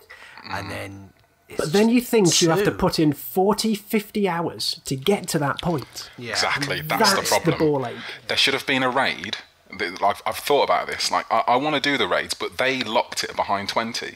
They should have had a raid at 5. They should have had a raid at 10. They should have had a raid at 15. Yeah. So that by the time I got there, it wasn't like, oh, I can do the raid. It was just, raiding is what I do in Destiny. Yeah. And I am used to it, and I'm enjoying the process. But by the time I'd leveled to 20, I didn't want to play Destiny anymore. Like, I just moved on, because I was like, it's a shooter, it's good, I go into the Crucible, I shoot people. Yeah, it's decent, I like it. But do I want to do a raid and spend 4 hours doing it? Isn't that drip-feeding aspects of gameplay just a fundamental of video games? Like, why wouldn't they do that? I think they try to make it more than it is, because I do look back at like my time with Halo, and as much as I love it, I haven't spent half the time going through their story missions I probably have with Destiny, because they do keep like drip feeding you those level ups, those upgrades, and they are quite canny about it. I do like the way that the armor and the weapons, every time you get them, you have to level them up, so it's not necessarily tied to you. You have to level your equipment up, which gives you an excuse to go back in. And I think they've just tried that different approach. So rather than drip feeding you, they sort of like, here's how you play it for the first 20 levels. Now here's this new system. So it just seems a bit weird at that point in time. They try to have their cake and eat it. It's just, they try and hook you on, like, there's just too many things going on.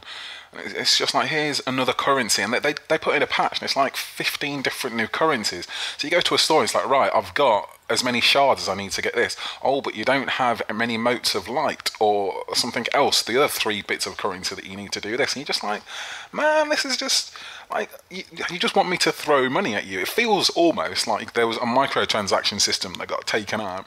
Like, you could have just put a $5 in and it'd be like, yeah, here you go, here's all this currency. I'm quite glad they did take it out, because I shudder to think how much would have gone the other way. Exactly, but now, at this point, you just have to throw time at it. Which, when it plays so well, isn't a bad thing, I will grant you that, but there's nothing compelling about it. You sound so disappointed. And that is exactly the word. I'm disappointed, because, like James was saying, Halo, I go back and I'll play like Assault on the Control Room. You really wanted this to be great, didn't you? Yeah, I wanted it to be fantastic, but where did all the people who designed levels for Halo go? Where are the people who created Master Chief and Cortana and Guilty Spark 343? Like, where did those people go? Like, are they now just going, well, you get a little robot and he says, stand here while you shoot these things and I'll play with this console, and then at the end we'll go back to the ship and come back and do it again in the same 5 areas over and over again. Destiny is good, it's just boring. I think they have suffered from the online-only aspect to it as well. A lot of the enemy patterns and mission objectives do seem to be stuck to how easy is this to send over a server. When your game boils down to, at some point, people shooting into a cave for hours and hours on end because that is the most efficient way to get the good stuff out of the game, there is a problem. Yeah. Yeah.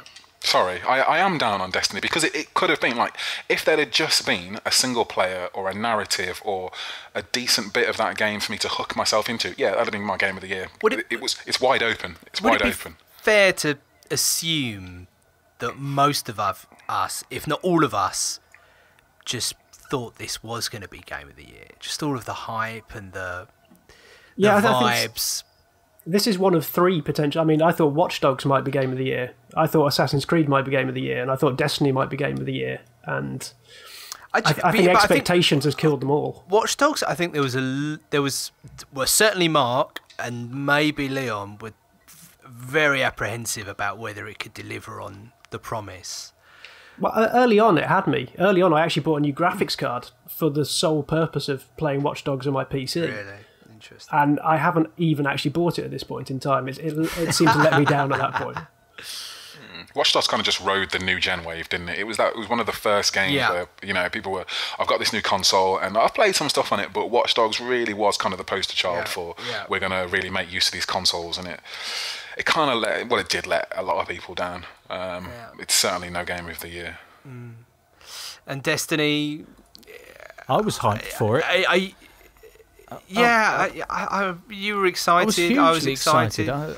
Particularly after the beta, I thought I can remember whether I said it or I wrote it or whatever, saying that basically, as long as they don't end up relying on waves, and as long as they've got big enough, expansive worlds that kind of dwarf the one that they've shown thus far, they'll be absolutely fine. And there's lots of things to do, and it's basically the 3 things that didn't really come out. I think it had a few key kind of crutches that propped up the gameplay, which it was just so reliant on, and it just, it's that thing where you say, well, I'm not mad, I'm just a little bit disappointed, where you look at the potential and you just say, there's half of an absolutely spectacular game there. Getting that gunplay that tight, it's something you don't see often, where something is just so satisfying in that little 30-second loop where you shoot something and you think, right, I'm going to turn off, and then you just see another enemy there and you just think, I can't leave him there. I may as well, leap in the air, throw a grenade down, anything like that. You're always caught in that little loop, and that's kind of why, I just had to say, right, I'm trading it in, because I just kind of ended up with that horrible feeling of, I've spent, 4 or 5 hours. I haven't leveled up anything. I just feel slightly sick of myself for doing the same thing over and over again. Where do we go from here? Can they turn it around? Can it become what we all want it to be? Can it be saved? It can be, but I worry because of the precedent set in the DLC, which is, as someone hinted, more currency. Their solution to this is more currency, which is not the solution. It's just making things worse. This almost needs let's just wait for Destiny 2, burn it to the ground, and then start But again. see, they at that point in can't time. now. That's the kind of infuriating thing about this. Even if you say, right, the DLC was basically, that's all part of what was planned with Destiny. You know, that's part of their kind of mission statement with Destiny 1. But Destiny 2, they can kind of go off into new horizons. They've still got to be able to kind of, you know, transpose all of those characters over and everything else, and the infrastructure that they've put into place, which is, you know, motes of light, and that you're upgrading armor. And I just think at the end of the day, the kind of the sad fact is that upgrading bits of armor in the way that they've done it, rather than just tying it to the old-fashioned kind of just XP, actually is what's undermining things, which is people still kind of bitch about, I don't get enough drops, I don't get the things that I want, or I've done the raid half a dozen times and I've got nothing, and so therefore I'm not going to reach the right light requirement for, you know, the next raid or whatever. You know, that's what they're tied into. It sounds like a lot of pride would need to be swallowed, and a lot of U-turns would need to be made for it ever to be certainly the game that you're describing. Well, they're being very progressive. I mean, you've got to give them kind of credit for the fact that they're monitoring the community. They're getting so much data in, and they've shown they're willing to change these things. It just seems like from the outside, there are as many people who bitch about everything that they change as are happy about it. It's almost like basically they can't really rectify it, because they're kind of trapped into a system which has to progress throughout any further sequels. You know, they can't just burn it all to the ground and say to someone, what's that, you spent how many hundreds of hours on the original? Yeah, we can't really transfer that character because we're kind of changing the way that we upgrade things, you know. But ultimately I still think that everything that's kind of wrong with the game, and everything that people have a problem with, goes away as soon as they have enough varied content. As soon as you give people enough things to do, that they stop thinking about, have I got a drop yet? Have I managed to upgrade yet? You know, you don't worry about those things if you're just kind of carrying on in a huge world like a kind of Skyrim, like a Far Cry 4, where you're spending, you know, kind of 5-6 hours just kind of monkeying around in the world. If you're having to do the same things over and over again, then you look at that little kind of XP meter, you look at your light meter, and you just think, I haven't made any progress. Yeah, if you turn the grind into a game, like, I'm not grinding, I'm not watching a YouTube video of someone going, this is the path you run in a level to get all the sparks of light, and they respawn before you do the circle, so you can just keep running in a circle, shooting the same enemies over and over again to grind something. Like, why am I doing this? No. Go away. But they've already announced that Destiny 2 is, you know, roll over your character, and I don't think it's going to be, like, expanding the game world, is it? It's actually a different product that you take your character to. And yeah, they're saying, I think it starts at level 30, so it looks like they are just going, right, everyone pull over, there's a new base level, which I'm not quite sure how I feel about, because I have spent an awful lot of time leveling this character up, and almost with the DLC introduced new weapons, new armour, that basically meant I'd wasted, I know I've wasted a lot of time, but basically it meant I'd wasted like the last 20 hours worth of grinding, because overnight all my stuff was just null and void.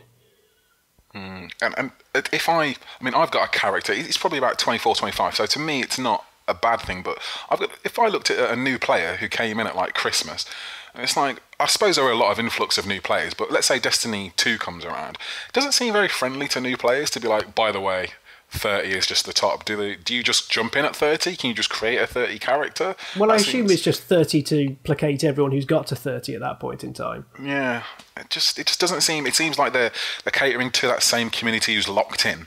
Destiny feels like a trap. That's what it is. It's all a big trap. Like, once you're in, it's like, the loot is just some sort of equation where it drops every X hours. So it seems to be like the loot drops always just like 10% ahead of just before me dropping the game. Like, I'm thinking about stopping playing Destiny, and I get a new gun. So here I am for another few hours. This was my plan over Christmas, to actually play other games to try and break this cycle. And it's weird, because I know I'm just going to keep going back to it. Go back for the daily, go back for the weekly, and they give you just enough rewards to keep coming back.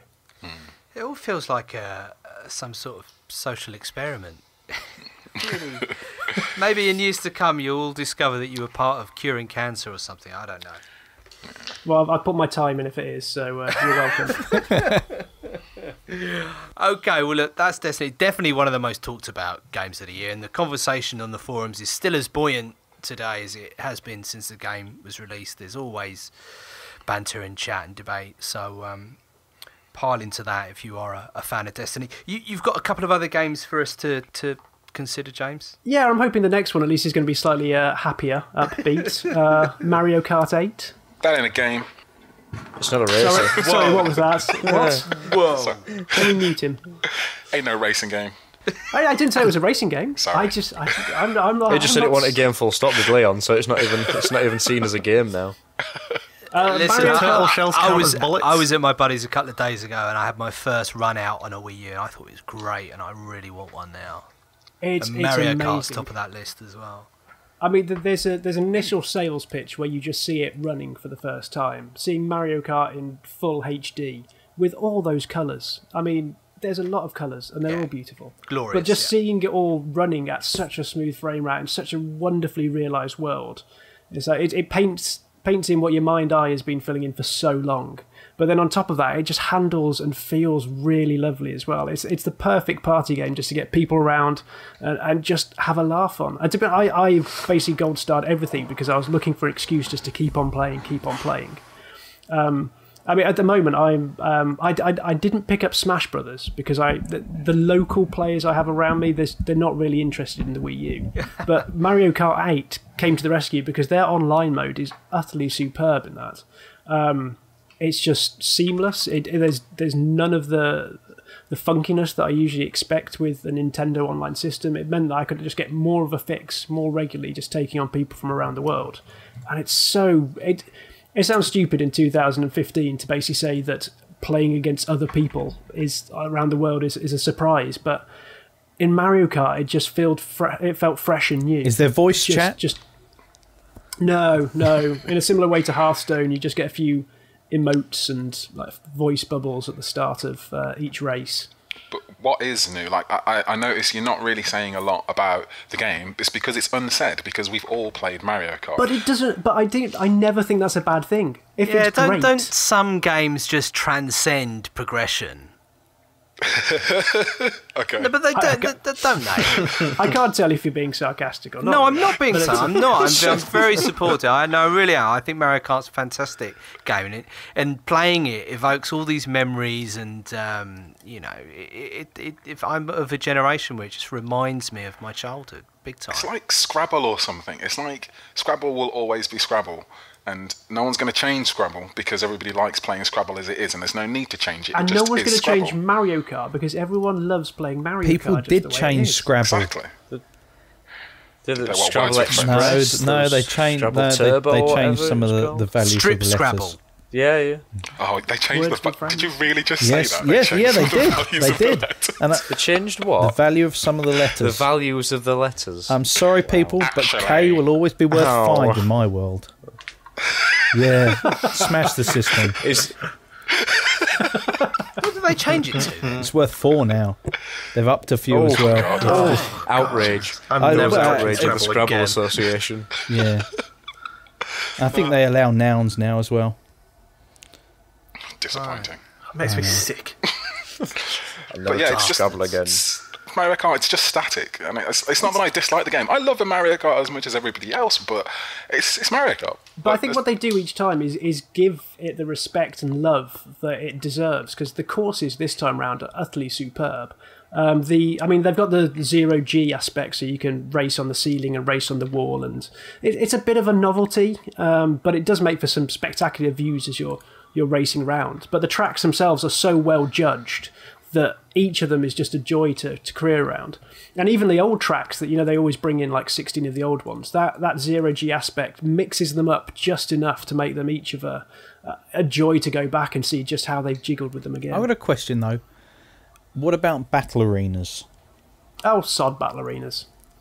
Well, Is that the new thing that's not good? They're not in it. Oh, no, they've been around since the SNES, and the SNES is the only battle arena that's worth playing. I would contend, I still think that 64 had a couple of decent battle arenas. Yeah. I would agree with that. But the ones this time round are just on the basic tracks, as far as I remember, which I got very disappointed with. So I don't think there's any even specialised arenas. Exactly. You just have to keep doing U-turns. Whereas that was always part of the fun in the specialised arenas. There was that moment It where would you it It would help settle an argument. Yeah, wouldn't where you're driving straight at each other. You've each got a shell. You know. Let's do this. Yeah. Let's do this. I've never found battle arenas enjoyable. I just don't think they're the fun of Mario Kart. Apart from the first one where you just basically keep doing skids around a square. It's never really featured highly for me. Listen, it always helps settle a score. There'll always be excuses in a proper race. There'll be something that happened, or for some reason, you know, Bloody blue you shark. got ahead. Yeah, exactly. Or you got a nice roll of the dice. It was like, fine, let's go in the battle arena. We'll settle this. Settle this like men. Exactly. Bananas at dawn. Exactly. Yeah, job done. Oh, Job done. Okay, well, I mean, I think that Mario Kart was always going to be a hard sell, but how exciting a Nintendo game being in this discussion. I think that's brilliant. Listen, a Wii U is without a shadow of a doubt the next console I'm buying, and that will be within the next month. One thing I'm concerned about, because I am interested in a Wii U, do you have to use the giant screen controllers? For Captain Toad, yes, but for Mario Kart, I kept using the Pro Controller. What is it, classic, do they call it a Pro Controller? Yeah. It's just the controllers put me off big time. I know the Pro Controller's quite nice. It's quite like a 360 pad, so it felt good in your hands. Better than the Wiimote sideways. That could do it for me. The image quality of that little tablet thing is trash. It is not good. Hey, I wouldn't mind if they actually used it at all. I think I've complained before, but like Donkey Kong Tropical Freeze, they just turn it off. Mario Kart, it's a horn. And even for Captain Toad, it's just like another version of what's on screen. It just seems so underutilised. It does seem weird for Nintendo, considering that, you know, people said that they sometimes kind of develop around their gimmicks, that they've just kind of got this piece of technology that they seem to have no idea what to use it for, and there's nothing really in the works that looks like they'd ever planned to. No, it's basically like a permanently tethered Vita that's got running remote play. Yeah. With really shit colour reproduction. Okay, all right. Well, let's move on. You owe us one more game, James.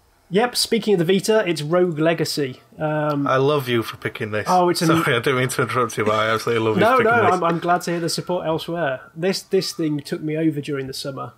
When I went away to Gamescom, I took this with me, and the amount of hours I racked up on the plane, just stopping up late at night, playing in bed, it just consumed me. I'm not usually a fan of roguelites, and I don't think this is strictly a roguelite, but my main problem with them is that you don't have progression that carries over. And I know that's the point of them, but I always find that just futile and irritating. Let's start it back. Fill us in for those of us that are totally clueless on what the game is and what it involves. Okay, so Rogue Legacy is effectively a platformer. So you're a little knight that's sort of running through a castle, chopping and bashing all the baddies that are there. But every time you die, you effectively get sent back to the beginning, or your progress is effectively wiped, and you become your son or daughter then takes the reins, and they go off, and they inherit all the talents that you've earned. So you effectively have this concept of a family tree taking on an evil that lives in your castle, trying to banish it. And there's just so many lovely little quirks about it, so that each offspring has traits. One could be dyslexic, so all the signs they see are jumbled, or one could be colourblind, so everything's black and white. One could be short-sighted, so that only the pixels in front of you are clear and everything blurs off into the distance. That's brilliant. It's just this awesome little twist to make you really want to see what your offspring turn into. And then there's a class system on top of that, so you've got like really strong barbarians or swift shinobi ninjas, and you get a choice of 3, and it's just cool to know that it's not only just another character, but that's effectively you're sending your child off into the dungeon to carry on your name. It's just really addictive. It's like short bursts of play that you can just get over and done in like 10, 15 minutes or so. And, you know, you might die, but then you can get some gold to buy, you know, new traits and bits and pieces. But I just found really Moorish. It's just simple mechanics done really well. And the soundtrack is really addictive as well, which always helps. Good stuff. Okay, well, safe to say all of the nominees are in. No one's got any games they want to throw in to the mixer late? No. Yeah. I daren't say anything anymore. What was that game with Erasure that we played a few months back? Oh, Robot Unicorn. Robot Yes. Unicorn. Is that too late for a write-in? it was always been my game of the year. Do you know what? I haven't played much of it in any meaningful way, but for me, the game of the year is often the one that's most talked about and watched on YouTube and debated. And there was a while a couple of years ago when Minecraft came out, and I would love just watching videos and reading about people's experiences. The same with DayZ the year after. And I have to say, I think Elite this year, just there's something about that game that it seems to have delivered on all its promises. It's not without its quirks, but it's atmospheric and absorbing. And that's a game I definitely want to try and get into a bit more. And I wish I'd played it more so I could give it more of an argument at this table. But when you planning on buying a kind of big flight stick and everything? But the whole shebang, yeah. I still have sort of thoughts about it. It's just time. I just never have time to get into my games the way I want to anymore, and dropping 200 quid on joysticks and pedals and bits and bobs to... You could buy a new rug to go along with it. You could buy a new rug, yeah, it's not a bad shout. In fact, I think that setup actually requires a new rug and a few other bits and bobs. Yeah. And did anyone else play Elite? Has anyone actually got round to it? Is anyone even interested in it? I haven't picked it up yet. I've heard reports that it's quite sparse at the minute. There isn't a lot to do. So I thought I'd maybe give it a year or so, let it fill up with some content, and then drop into it and see what it looks like. Someone once described it to me as offline Eve, which I don't know is a good thing or a bad thing. It sounds pretty bad to me. It's online only, so that's kind of a bit redundant, that statement. But I understand, I think, the point that they were trying to make. Yeah, I think you might be right. I think maybe within the next 6 months, a year, it will certainly have some competition by then with Star Citizen coming out. Yeah, who knows? Maybe one or two of them will get a mention in next year's debate. Okay, guys. Well, look, we need to try and pick a winner, and do we? Do we really? Well, yeah, because it's obviously Hearthstone. There you go. There you have it, everyone. And that's it. It's not even my favourite of my picks. I think it's fair to say it's not Destiny. Yeah. I'm not going to argue for it. I put it on my list and I'm not going to argue for it. I think it's been Game of the Year in terms of the attention that it's garnered and the debates that have been had. Hyped Game of the Year. No, but it's not just hype. There's something there. That's it. There's a nugget at the bottom. There's I think something that's what's there. most disappointing. Exactly. But let's not go down that route again. The only game which there's more than a few people having support for, I guess, is probably Far Cry 4. But even I'm not excited about saying that's a game of the year. I don't really want to do that. But that I like the smorgasbord that we have of choice here, though. Like looking over it, there are only 2 duplicates across all our games. So I don't know. I think that probably says this. It's breadth rather than depth, maybe. Which is why picking is such a hard thing to do. I don't think there was one game which was just, universally lauded or anything like that. And I think, we've just... Let's simplify roll the dice. Chuck out the iterations. Mark, what did you play most this year? Most hours notched. Oh, most. Well, that's not a good metric to go by. I'm just interested. That sounds like no. That sounds like Skyrim. That probably won't be Destiny. Didn't come out this year, so no. Most hours notched up. Probably. It would probably be like maybe Far Cry 4. Leon? It's probably Call of Duty, but I mean, that doesn't. I kind of breathe Call of Duty, so. I'm just interested to know. It's not committal. Niall? My game of the year, Banished. Steve? Begrudgingly, it probably will be Destiny. Oh wow. JT, do I even need to ask you? Well, if I would go for hours played, it's Destiny. Otherwise, it's probably Mario Kart. That is many boring, tedious hours as well. What, Mario Kart? No, well, this is... I'm not talking about Destiny, but you could do it. Open goal. Oh dear. That right there, that says a lot, doesn't it? No. Says I don't think it does though, because I mean, like I enjoyed Valiant Hearts and South Park far more than I have Far Cry 4. But Far Cry 4 is a game where they've literally just chucked everything in there, and so you're falling over a chest every 2 seconds, and an eagle attacks you every 2 seconds, and so to get anything done, you've got to kind of wade through a load of extra little things. Is it try hard? Yeah, it is a bit, but I think it's, you know, they've thrown everything in there to say, well, you know, at least you won't get bored. You know, because it is very much a kind of iteration on the Far Cry formula. It's just kind of taking something that was successful and saying, well, we'll throw more of it and make it a bit more absurd. But, you know, South Park, I think, totally laudable for a game that's willing to kind of basically never outstay its welcome, to about, you know, 15 to 20 hours and you're done.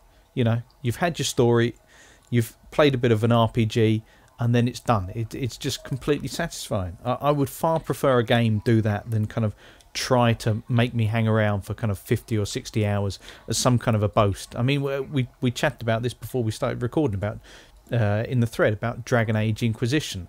The people say, well, it really gets going after 20 hours. Who's pleased that there's, you know, that a game feels like it's got a kind of prologue that lasts 20 hours. We could give it all to Manny and he could get it 20 hours notched in for all of us and then just hang on the same. Actually, I've got to re-answer the question. Call of Duty isn't my most played game. It's Rocksmith 2014, if you want to call that a game. No.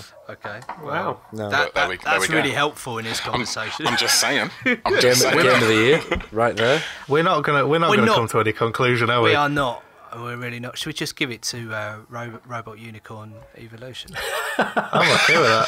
It's had the most profound impact on me this year. So, are we seriously not going to crown No. a Game of the Year? No Game of the Year. I'm okay with abstaining completely and just having nothing. I think it might speak volumes on the year. We'll be unique. No other place will not crown a game, so we'll be the first to say that there's no worthy winner. Can we do, like, when Time Magazine made the Person of the Year you? The Game of the Year is you. Can we do something like that? Like, whatever you want it to be, because they were all crappy in a way. So, you pick. It's been a bad year, hasn't it? I think we're going to make history. Yep. I don't think it's a bad thing. I think, you know, like we were saying, we've got a really broad set of choices. It's the only sensible thing to do. Like, there's no need to crown one. Like, there are many good games, but nothing head and shoulders above everything else, I don't think. Look, I think it's been a really useful podcast. At the end of the day, we've recommended a ton of games for people to check out that they may have missed or may have passed them by. We're not going to commit to crowning a game. We're not going to agree, you No, mean? there's some contenders. No, I couldn't in good conscience let Far Cry 4... No, I agree with you. I mean, you know when something's Game of the Year material, and there's no outstanding candidate. So we've made someone sit through 2 hours of podcast to say, I'm gonna say ask yourself what the at the game... start of the podcast saying, you can listen for 2 hours, but there's no logical conclusion. Look in your heart. The secret was inside you all along. No. We need to make this the ultimate clickbait. The title needs to 4 be hours Can long. we build up really 10. badly at the beginning? the top 10 best ever something. Would you like to? Would you like to earn money from won't home? believe what happened next. Yeah. Become self-employed in Was a Titanfall this year? Oh, Yes, it it Yeah, was. Titanfall was back in Yeah, March. it's not gonna be Game of the Year. Let's not talk about this. Come on. Titanfall was this year, wasn't it? Yes, Yeah. but it's not Game of the Year. It's pretty good though, wasn't it? No. Brilliant. Can you imagine if we basically had 2 minutes of Titanfall chat and we're like, yeah, go on, let's give it to that. There you go. There's your Game of the Year. Can you imagine? Titanfall. Can you imagine? Well, I'd do you know cry. what? Wolfenstein nearly made my list. See, I don't know how many of us did. Any of us play Alien Isolation as well? Yeah, I did, but it's too long. It's too drawn out. 'Cause I've heard nothing but good things about Alien Isolation and Wolfenstein, but I hadn't played either of them. And I feel like they might have made it on there if I had. Alien Isolation was good for what it wanted to do. You're basically in an alien film, but it drags itself on, and it's kind of a tedious stealth game in a way. Right. Wolfenstein was actually really good for a Wolfenstein game. I'm fairly sure Wolfenstein was my game of the year in 1994, so I just love the idea of it having a 20-year stretch. That would be great. Yeah, it was really good. But yeah, no, like you say, we're not exactly going to just slap it on something we haven't even nominated. We can't. We just won't. We won't do that. So there you have it, folks. Sorry for wasting 2 hours of your life. Can we hype it up really good at the beginning as well? Can we like record something for the beginning? You won't believe what happens. You will not believe what happens in this month's podcast. And then sorry guys, notes happened. Go away. Okay, well look, let's try and bring some sort of natural conclusion to it by talking about what we're looking forward to this year, or what at least our hopes are for 2015, considering the year we've just had. What are we most looking forward to? What title stands out? What's coming up next that you're really excited for? Mark, I'll throw it to you. If we're going with 3, I will say No Man's Sky. Obviously has huge potential, but yet to see exactly what the kind of nitty gritty of the gameplay really is, and how much depth there's going to be there. Zelda, obviously on the Wii U. Yeah, another reason to buy a Wii U. Exactly. Looks fantastic. That's the game of the year. Buying a Wii U. Yeah. Will you or won't you?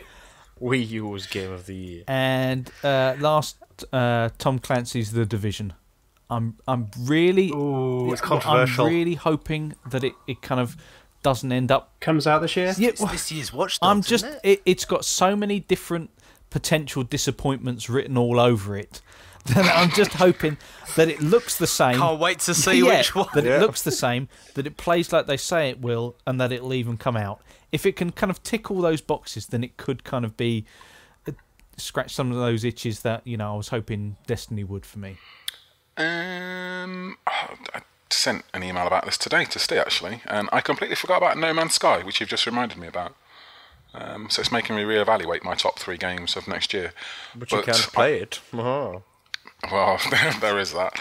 But having played as much as the Halo beta as my body can possibly consume in the last 3 weeks, I'm going to have to say Halo 5. Because that is actually playing really, really well on the multiplayer side. And if they can put together a decent single player, then I will have just complete trust in 343 being able to actually move that franchise forward rather than just sort of beat the dead horse, which is what people are assuming they're going to do. So yeah, Halo 5 is probably high up on my list right now. Other than that, new Mortal Kombat's coming out. That's always good, nice and gory. I like fighting games, and that's my fighting game of choice. So Mortal Kombat is on my list. And then finally, Quantum Break, because Remedy don't make bad games. Very cool. Steve? I'd probably have to jump on the No Man's Sky ship. It looks like for such a small studio that's making it, the potential that's there, that they've built it so far, and just see the passion from the guys that are making it. It looks like it's going to be quite a decent game. The sheer premise that the game, you'll never see an end to the game. Nobody will ever finish the game 100%. You could find something that nobody else will ever see. That's quite exciting, being able to just go out and literally just go out and explore. So kind of not so much a Destiny challenger, but a sort of scaled down Destiny, which literally just has the exploration where you can just literally... Listener, I wish you could see my sceptical face. It's sceptical base. Have you just rolled your eyes back to your head? Thank God you've said that, because everyone's saying No Man's Sky, and I'm just scratching my head. Yeah, I'm here. My bottom lip is just so protruding right now. I'm not sure about that. But okay, yeah, No Man's Sky.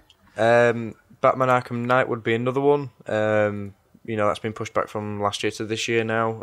So hopefully that's still going to be built always for decent, those games, yeah. Yeah, June release. The last 2 games were spot on with the combat, and this one's like an open world one with the Batmobile thrown in as well. So hopefully they won't mess that up. And I don't care what anyone says, I'm still quite looking forward to the Order 1886 as well. Boo. Come at me, I don't care. Not long now, is it? Next month. The problem is that people there's going to be quite reliant on QTEs and cover based shooting, but if it's better than Gears of War, then that's fine by me. Gears of War was rubbish. If it's better than Gears of War. Wow. Gears of War was awful. There I said it. Let's not do this. Yeah. yeah, no, they're my sounds three. like a good time to bring you in before Steve upsets anyone else. Despite everyone's perceives that I hate AAA three card games? I'm very excited for. I'm very excited for. Can I say my games, please? Bridge, very excited for the. Snap.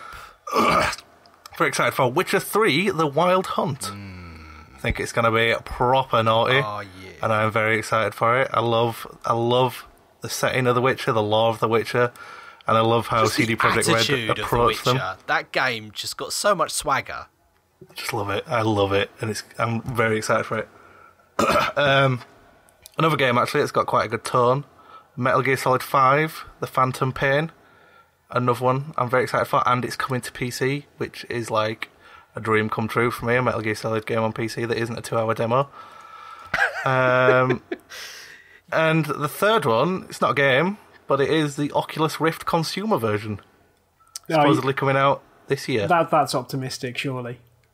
I've heard rumours of summer releases. I hope so. It's one of these things that just keeps slipping off further and further away. I honestly worry whether the Oculus bubble's going to burst before it actually gets out. What's the kind of general thought within the industry? Are people excited? Are they sceptical? Do they think this is it? This is the real deal? I think that people think something like that is, that sort of goggles, those 3D space type things. It's because Google have got their Google Glass with I AR. had a conversation with my friend the other day who's trying to develop some quite groundbreaking apps for Google Glass and applications of it. But I said to him that I thought Oculus was really the next step for that kind of technology. I think that it's that which is going to build awareness and get people into the idea of having it. Google Glass just seems too ahead of its time. Yeah, I think this is Oculus and I forget what the PlayStation version's called, but I think Morpheus. I think those two are going to seed everyone for it, because you're right, the others are too far ahead. So you want that, you need take what you know, and in then your put it on your home, face. somewhere safe, get into it there and before you go out into the big wide world. Because I think most people just have wearable tech as just watches or fitness monitors or so. So this might be the next movement along. But I quite like the look of it. If Google Glass could actually do something more than just provide data on your glasses, it could be an interesting avenue for a progression if people can think outside the box with it. Yeah. Okay, well, I mean, that also leads us nicely on to your sort of hopes and excitements for next year. What are you most looking forward to? Well, I would put No Man's Sky on, but I thought everyone else would have covered it, so that one slipped off my list. But Splatoon, I absolutely loved it when I got my hands on it earlier in the year. So I'm hoping it lives up to expectations. Did you play it at one of the shows, or? Yeah, I played it at Gamescom and then at the Eurogamer Expo, and it was the perfect environment for it, because when you play, I forget what it was, like 4-on-4, 8-on-8, it was a superb situation, but of course those are very ideal situations where you can see the other team, you can have banter with your friends, and I just wonder how that at home, possibly on your own, possibly with a split screen, might actually work. So I have hopes but concerns about that. Witcher 3, again, saw a demo for that, and just the sheer scale of the world and what it looked like was possible in that adventures that The Witcher could have just look incredible. So yeah, I'm looking forward to the scope of that. But then the third one, probably no one has ever heard of, but I hope you have. Lovers in a Dangerous Space-Time. I can't say I ever have. It's an ID at Xbox One, and my wife and I played it at a demo. You can hear the sound of everyone Googling. Google. Furious I'm on research. my mechanical keyboard, so it's not very subtle. Yeah. My wife and I played it, and it was some of the best co-op that we've played in a long time. You basically got this. It's a 2D game, but you're basically inside a giant spherical spaceship. And inside is like little platforms so you can jump up and go to different stations that control different things. And so there's 4 guns on each side, there's a rocket, there's like some shields and a giant cannon on top. But between you can only control 2 things at once. So the entire game is basically you spent running from station to station, trying to co-op your way through missions, fight off invaders, rescue bunny rabbits from prison. It's... Am I right in thinking that I'm looking at a giant space bear? What? There's a giant space bear on the picture I'm looking at. Is this Google Images that you've gone to? This is Google Images. The first image is them shooting at a giant space bear. Yes, that is a giant space bear, so that's one of the bosses, I think. So, yeah. But yeah, it was just the frantic co-op nature of it. It does seem to be, at least from the time that we played it, you will die because eventually you will just run out of time to get to all the stations. But it was just fantastic in that little sense that someone's taken co-op and moved it in a different direction to the usual split-screen adventure platformer shooter type things. Are you going to take in any shows or expos this year? You going back to Germany again at all? Touch wood. I think tickets are coming on sale soon, so I think myself and Manny will be heading back out there to provide some coverage. Touch wood. Okay, well, seems a natural time to wrap it up, guys. Was there any articles you needed to plug? Any reviews coming up? I think I've got a NES Remix review coming sometime soon, but I'm not quite sure. Yeah, once all the kind of CES stuff is done, we'll also have, after we did a article on is now the right time to buy a PS4, we'll have another one on focusing on the Xbox One, and after that Niall's got one for the PC, and I'll also be doing one for the Wii U, because obviously, that's the big console to buy. Listener, thank you so much for downloading and tuning in or streaming or however you consume this podcast. We always appreciate you taking the time to share with us, even if we didn't make a conclusion at Game of the Year this time round. Huge thanks to Mark. Sorry, I was just having a chocolate button. Is it another chocolate button again? How many buttons have you got over there? I genuinely stocked up. I've ruined some kids' post-Christmas binging in that I've pinched all the packets that are down to 50p. So tough. Brilliant. Yes, happy 2015 or whatever it is. Massive thanks to Niall. Thank you very much. Fist bump to Steve. Boom. High five to JT. Clap. Insert clapping noise here. And a chest bump to my brother from another Leon. What is a chest bump? I don't know. It's a dude bro noise. Yeah. And we will catch you all next month.